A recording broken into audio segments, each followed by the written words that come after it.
নরসিংদী মনোহরদী উপজেলা নির্বাচনে চেয়ারম্যান পদে ৫ প্রার্থী প্রতিদ্বন্দ্বিতা করছেন। তবে ভোটের মাঝে আলোচনায় চেয়ারম্যান প্রার্থী শিল্পমন্ত্রীর ছোট ভাই নজরুল মজিদ মাহমুদ স্বপন। মন্ত্রীর ভাই প্রতিদ্বন্দ্বিতা করায় পক্ষপাতিত্বের শঙ্কাও করছেন কেউ কেউ।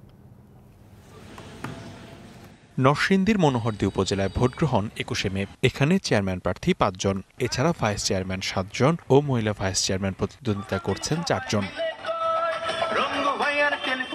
তাপপ্রবাহের মধ্যেই ভোটারদের দ্বারে দ্বারে গিয়ে ভোট চাইছেন প্রার্থীরা, দিচ্ছেন নানা প্রতিশ্রুতি। নির্বাচনী লড়াইয়ে চেয়ারম্যান পদে উপজেলা আওয়ামী লীগের সভাপতি, সাধারণ সম্পাদক সহ দলের ৪ নেতা সহ ৫ জন অংশ নেয় জমজমাট ভোটের মাঠ। মনোহরদী উপজেলার প্রত্যেকটি আনাচে কানাচে উত্তমভাবে ভালোভাবে সাড়া পেয়েছি।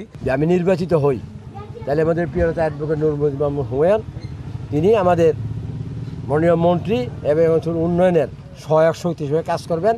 আসনটিতে চেয়ারম্যান প্রার্থী হয়েছেন শিল্পমন্ত্রী নুরুল মজিদ মাহমুদ হুমায়ুনের ছোট ভাই নজরুল মজিদ মাহমুদ স্বপন। দলীয় সিদ্ধান্ত উপেক্ষা করে প্রার্থী হওয়ায় নির্বাচনে পক্ষপাতিত্বের শঙ্কাও করছেন কেউ কেউ। তো দলীয় সিদ্ধান্ত হিসাবে এটা নেতিবাচক। তো নেত্রী সিদ্ধান্তকে আপনার ওভারটেক করে যারা নির্বাচন করতেছেন বিষয়টা তাদের।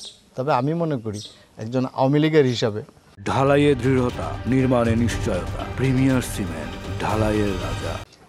আওয়ামী লীগের একজন কর্মী হিসাবে নিবেদিত, এটা ওরা ঠিক করে নেয়। নির্বাচনের পূর্বেই যেভাবে প্রভাবিত করতেছে, সেটা তো নির্বাচন সুষ্ঠু হওয়া বলে চলে না। যদিও মন্ত্রীর ভাইয়ের দাবি, দলীয় সিদ্ধান্তের আওতাভুক্ত নন তিনি। নির্দেশ দিয়েছেন মাননীয় প্রধানমন্ত্রী, একইভাবে পরিবারের সংজ্ঞাও দিয়েছেন। মাননীয় প্রধানমন্ত্রী যে পরিবারের সংজ্ঞা দেন সেখানে আমি পড়ি না। আচরণবিধি লঙ্ঘন হয়েছে কিনা সেজন্য সার্বক্ষণিক নজরদারি রয়েছে বলে জানান রিটার্নিং কর্মকর্তা। নির্বাচনটি হবে একদমই সুষ্ঠু, অবাধ এবং নিরপেক্ষ, এবং এক্ষেত্রে কোনো ভিআইপি, সিআইপি, ভিভিআইপি অথবা তাদের কোনো আত্মীয় স্বজনদের কোনো প্রভাব বিস্তারের কোনো সুযোগ নেই। সুষ্ঠু ও অবাধ হবে ভোট গ্রহণ, এমন প্রত্যাশা ভোটারদের। DBC news desk.